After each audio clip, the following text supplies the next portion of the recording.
airbag, and they're all in good condition. And that's it as far as the new stuff, you know? Okay. Any questions? No? Okay. All right. So this bus has this compartment right here. It's mainly to access the exhaust, but you can also see the coolant on this side, but I'll show it to you on the other side. All right. So as I keep moving back over here, now we're going to get to the engine compartment. Get to the engine compartment.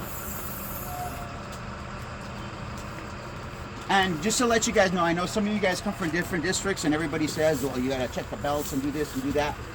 Whatever your district does, that's fine. That's fine. For what we do, I don't have nobody check anything. I don't have nobody touching it. If you want to touch it, you can, I guess. But we don't have them touch it. We don't have them do anything. We just say, hey, there's my alternator. So there's your alternator right there because it has a belt. You know it's belt driven. This is our water pump. Like I said, your buses might be a little bit different, but the basic components are the same. There's your water pump right there, and because it has a belt, it's belt driven. Our air compressor is located right behind here. It's kind of hard to see. So because it doesn't have a belt, then it's gear driven. Okay, so our compressor is gear driven. So when you turn the bus on and the motor turns on, the air compressor is kicking air into your tanks. If your belts were cut off and you turned on the motor, your alternator would not run, your water pump would not run, but your air compressor would still run, if it would even turn on. So, air compressor, gear driven, alternator, belt driven, water pump, belt driven. This is our power steering. You can visually see that it's at a good level, so you can tell them, hey, I see my power steering, it's at a good level. You don't have to check any fluids. All you're letting them know is that this is where your engine oil dipstick is. This is where your transmission oil dipstick and add point is for your transmission. This right here is where you would add engine oil if needed. Over here is my coolant, and you can see there's a sight glass right there that tells me that it's at a good condition. Okay. Once you've done that, I see that my belts and hoses are all in good condition, and that's it. You're done. And you close it up, and then you move on. Any questions? Like I said, if your districts have you do something different, that's totally fine. Some districts may have you touch the belts and stuff. That's perfect. That's fine. Like I told some other people, I go, look, let's just keep it simple, because if you start adding stuff to it and he starts liking it, he's going to start incorporating it, and then all of a sudden, now everybody's going to have to check the belts. Everybody's going to have to start changing the oil and starting all kinds of doing stuff like that. So let's just keep it simple. Let's just keep it simple, straight to the point, and let's get in and out and go on the drive test. That's my theory on it. Okay. Now, if your district wants to do something else, that's totally fine. I'm not here to discredit anybody else's way of doing things. I'm just trying to keep it in a simple, in the simplest form, so that everybody can grasp it and kind of understand it. Okay. All right.